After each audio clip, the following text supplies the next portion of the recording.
मित्रांनो, ही आहे सोशल मीडियाची खरी ताकद. कारण 2017मध्ये ह्या भाजपच्या एका आमदाराने एका मुलीवर बलात्कार केला होता आणि त्या बलात्काराची शिक्षा त्याला उम्रकैद ही शिक्षा त्याला झाली होती.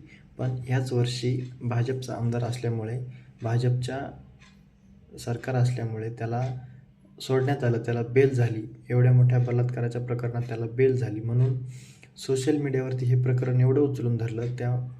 जी पीडिता होती, जी महिला होती, त्यांच्या घरच्यांनी हे प्रकरण उचलून धरलं. सोशल मीडियावरती हे व्हायरल झालं खूप. आणि सोशल मीडियावरती व्हायरल झाल्यानंतर मित्रांनो, शेवटी सुप्रीम कोर्टाला ह्याच्यात निर्णय बदलावा लागला आणि ह्या हरामखोराला परत जेलमध्ये ठेवण्याची शिक्षा सुनावण्यात आली आहे. तुर्तास त्याच्यावर फाशीची शिक्षा किंवा आणखी काही निर्णय घ्यायचा तो बाकी आहे. पण हा जेलमधनं सुटून आला होता. सोशल मीडियावरती हे प्रकरण एवढं व्हायरल झालं की ह्याला पुन्हा एकदा परत जेलमध्ये राहण्याची शिक्षा सुनावण्यात आलेली आहे. पुढचा निर्णय काय असेल तो आणखी घेणार आहे सुप्रीम कोर्ट. पण एवढीच अपेक्षा आहे की बाबा ह्याला आता ह्याच्यातनं सुटका झाली नाही पाहिजे.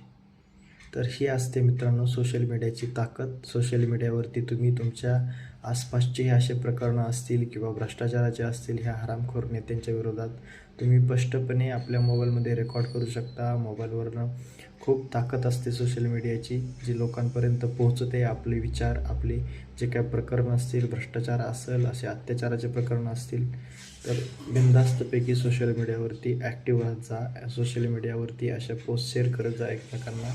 त्याच्यामुळे बघा किती मोठा निर्णय सुप्रीम कोर्टाला घ्यावा लागला.